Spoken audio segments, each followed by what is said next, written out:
दोस्तों, आज की कहानी है पतिदेव आखिर कुछ तो अपने स्टूडेंट का ध्यान रखो। दोस्तों, कहानी शुरू करने से पहले अगर आपने चैनल को सब्सक्राइब नहीं किया हो तो कर लीजिए ताकि आपके पास पहुंच सके हर नया वीडियो।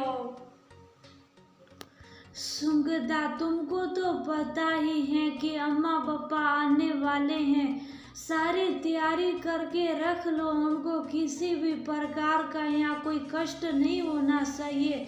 अनि में सुगंधा को संबोधित करते हुए बोला, आपको किसी भी प्रकार की कोई चिंता नहीं होनी चाहिए। आखिर अब वो मेरे भी मम्मी पापा हैं और पहली बार हमारे घर आ रहे, उनको किसी भी प्रकार का कष्ट नहीं होने दूंगी, ये मेरा तुमसे वादा है। सुगंधा अनिमेष को आश्वस्त करते हुए बोली। अनिमेष को तो पूरा विश्वास था कि सुगंधा उनका पूरा ध्यान रखेगी, क्योंकि इतने दिनों का साथ और उसके अम्मा पापा को पूरा सम्मान देना इस बात का परिचायक था कि अम्मा पापा यहाँ बहुत खुश रहेंगे। शादी के कुछ महीनों बाद अनिमेष सुगंधा को अपनी कार्यरत वाले शहर में लेकर आ गया था। सुगंधा अनिमेष के माता पिता को अपने पास आग्रह करके बुला रही थी, क्योंकि उसके पुणे आए 12 महीने बीत चुके थे और वह लोग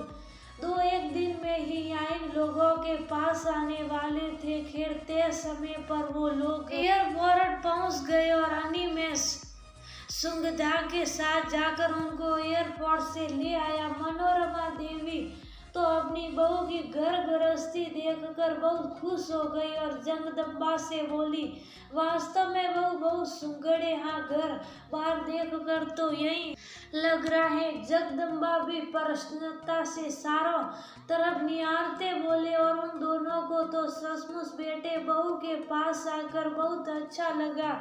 सुगंधा, मेरा मन चाहता है कि मैं अपने ऑफिस के कुछ इष्ट मित्रों को अपने घर रात्रि भोज पर बुलाकर अपने अम्मा पापा से सबको मिलवाना चाहता हूँ। आखिर उन सबको भी तो पता चले कि इन्हीं अम्मा पापा की बदौलत में आज इस योग्य बना हूँ। जिस गांव के बच्चे शहर जाकर पढ़ने के बारे में सोच भी नहीं सकते थे, हमारे उसी गांव में एक नई शुरुआत करके इन लोगों ने अपनी अथक मेहनत और मजबूरी करके ही हमको इस योग्य बनाया है और गांव वालों के लिए प्रेरणा बन गए। अनिमेष की आंखों में उन लोगों के लिए अपार श्रद्धा का भाव उत्पन्न हो गया।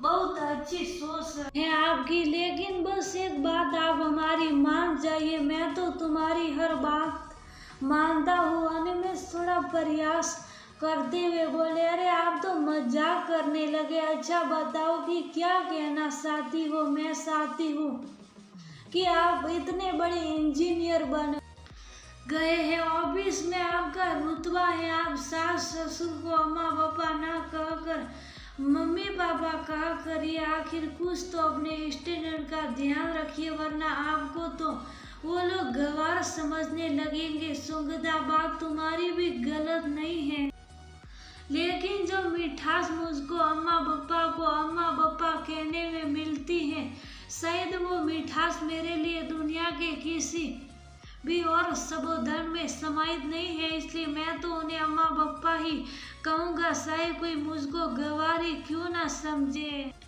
अनिमेष अम्मा पापा के लिए थोड़ा भावुक भी हो गया था। सॉरी अनिमेष, मैंने तुम्हारी भावनाओं को ठेस पहुंचाई, लेकिन आज से मैं भी उन दोनों को अम्मा पापा ही कहूंगी, क्योंकि मुझको भी उस मिठास और प्रेम की अनुभूति प्राप्त करनी है। और सुगंधा मुस्कुराते हुए अपने पति के मातृ प्रेम और पितृ प्रेम के आगे नमन हो गई और खुशी खुशी अम्मा पापा के पास